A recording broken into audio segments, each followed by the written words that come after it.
Təsəvvür edin ki, bir xalq, bir torpaq, iki nəhəng imperiyanın, şimaldan Rusiya, cənubdan isə Qacar İranının toqquşma nöqtəsində qalıb.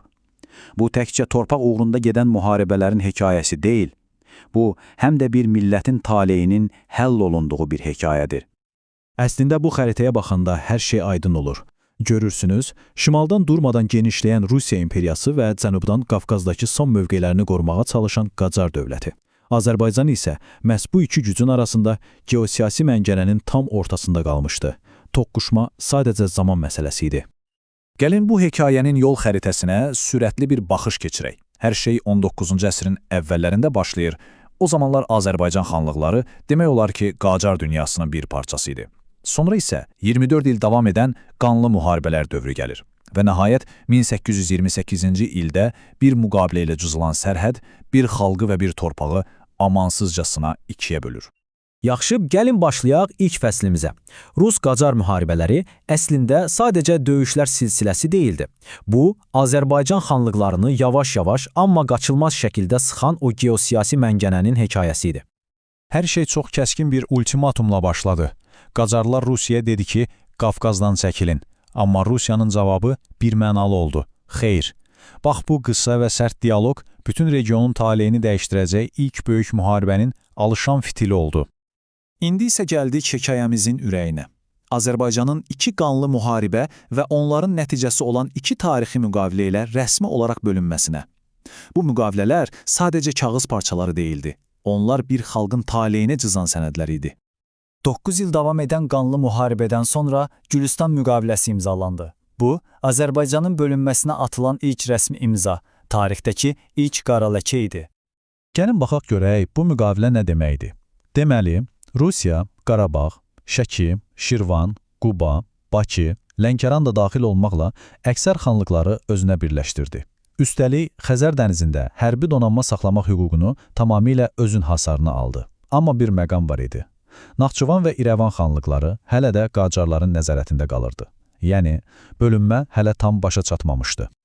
Bəs sizcə, Qacarlar bu məğlubiyyətlə barışdı? Əlbəttə ki, yox. Onlar itirilmiş torpaqları geri qaytarmaq üçün revanş hissi ilə alışıb yanırdılar. Bu arada İngiltərə də Rusiyanın Hindistana doğru yaxınlaşmasından ciddi narahat idi və Qacarları müharibəyə təhrik edirdi. Beləliklə, 13 il sonra alovlanan ikinci müharibə bu dəfə hər şeyi bir dəfəlik həll edəcəkdi. Və Türkmənçay müqaviləsi, bu artıq son nöqtə idi. Araz çayı bir xalqı iki yerə ayıran daimi bir sərhəddə çevrildi. Gülüstandan sonra Qacarlarda qalmış son torpaqlar Naxçıvan və İrəvan xanlıqları da Rusiyaya verildi. Və bəlkə də ən taleyi yüklü maddələrdən biri 15-ci maddə. Bu maddə ilə ermənilərin İrandan Cənubi Qafqaza kütləvi şəkildə köçürülməsinə yol açıldı. Bu isə regionun gələcək demoqrafik və siyasi xəritəsini kökündən dəyişdirdi. Bu rəqəm sadəcə bir tarix deyil. Bu, Azərbaycan üçün hər şeyin dəyişdiyi, geriyə dönüşü olmayan o andı.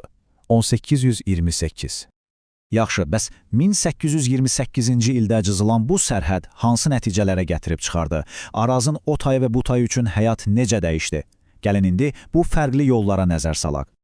Bu slaydda o kəskin fərqləri çox aydın şəkildə görmək olar. Şimalda Rusiya xanlıqları ləğv etdi, bütün iqtisadiyyatı özünə bağladı və qısa zamanda neft bumu ilə sənaye inqilabı başladı.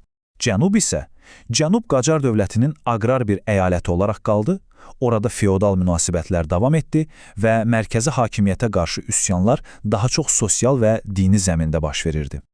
Rusiya, Şimali Azərbaycanı sadəcə işğal etmədi. Onu tamamilə öz imperiyasının bir parçasına çevirmək üçün 4 addımlı, sistematik bir plan həyata keçirdi. Birincisi, yerli hakimiyyət orqanı olan xanlıqları ləğv etdi. İkincisi, yeni inzibati bölgü yaradaraq ərazini tam nəzarətə götürdü. Üçüncüsü, regiona xristiyan əhali köçürərək özünə sosial dayaq yaratmağa çalışdı. Və nəhayət, dördüncüsü, bütün iqtisadiyyatı, bütün sərvətləri, xüsusilə də nefti imperiyanın mənafeyinə yönəltdi. Və bu tarix hər şeyi dəyişdirdi. 1872-ci ildə Rusiya neft sahələrini icarəyə verən köhnə iltizam sistemini ləğv etdi. Bu nə deməkdir? Bu o deməkdir ki, artıq hər kəs neft sahəsi ala bilərdi. Və bu qərar sanki bir partlayışa səbəb oldu. Nobel qardaşları, Rothschildlər kimi nəhəng xarici kapitalın Bakıya axınına yol açdı. Bax bu qrafik əslində inanılmazdı. Təsəvvür edirsiniz, 19-cu əsrin sonunda, 1901-ci ildə Xəzər sahilindəki bu kiçik bölgə tək başına bütün Amerika Birləşmiş Ştatlarından daha çox neft istehsal edirdi. Bakı dünyanın neft paytaxtına çevrilmişdi və dünya neft istehsalının yarıdan çoxunu təmin edirdi. Bu, həqiqətən də heyrətamizdir. Bəs bu necə mümkün oldu? Səbəb yeniliklər idi, innovasiya idi. Hər şey bir-birinə bağlı idi. Dünyada ilk sənaye üsulu ilə qazılan neft quyusu Bakıda idi. Dünyanın ilk neft tankeri Xəzərdə üzürdü. Bütün Qafqazı birləşdirən dəmir yolu Bakı neftini dünyaya daşıyırdı. Bütün bunlar Bakını sadəcə bir şəhərə yox, səs-küylü, kosmopolit bir sənaye nəhənginə çevirirdi. Amma bu hekayə təkcə neftdən, imperiyalardan və sərvətdən ibarət deyil. Bəlkə də ən maraqlı hissəsi məhz indi başlayır. Gəlin görək, bütün bu dəyişikliklərə cavab olaraq müasir Azərbaycan milli kimliyi necə yarandı? Bu sual bizi hekayənin tam ürəyinə aparır. Çünki bütün bu iqtisadi və siyasi dəyişikliklər təkcə zavodlar və dəmir yolları yaratmadı. Bu, həm də yeni bir ziyalı təbəqəsi, yeni fikirlər və nəticədə müasir bir millətin oyanışına təkan verdi. Baxın, bu çox vacib bir məqamdır. İlk dəfə insanlar özlərini sadəcə bir kəndin sakini və ya bir dinin ardıcılı kimi yox, vahid bir Azərbaycan milləti olaraq təsəvvür etməyə başladılar. Bu, sadəcə iki söz deyildi. Bu, bir şuurun oyanmasının, yeni bir kimliyin formalaşmasının başlanğıcı idi. Bəs bu milli oyanış necə baş verdi? Onun demək olar ki, 4 əsas sütunu var idi. Birincisi, Həsən bəy Zərdabinin Əkinçi qəzeti ilə başlayan milli mətbuat. İkincisi, yeni düşüncəli insanlar yetişdirən dünyəvi məktəblər. Üçüncüsü, insanları eyni səhnədə güldürüb ağladan milli teatr. Və nəhayət dördüncüsü, bəlkə də ən vacibi, Xacı Zeynalabdin Tağıyev kimi neftdən qazandıqları sərvəti millətin gələcəyinə, onun mədəniyyətinə və təhsilinə yatıran xeyriyyəçi milyonçular. Beləliklə, yekun olaraq nə deyə bilərik? Bəli, imperiyaların çəkdiyi o sərhəd xalqı fiziki olaraq iki yerə böldü. Amma maraqlıdır ki, məhz bu ayrılıq, bu təzyiq paradoksal bir şəkildə şimalda müasir bir milli kimliyin oyanmasına və formalaşmasına səbəb oldu. Və sonda gəlin bu sual üzərində düşünək.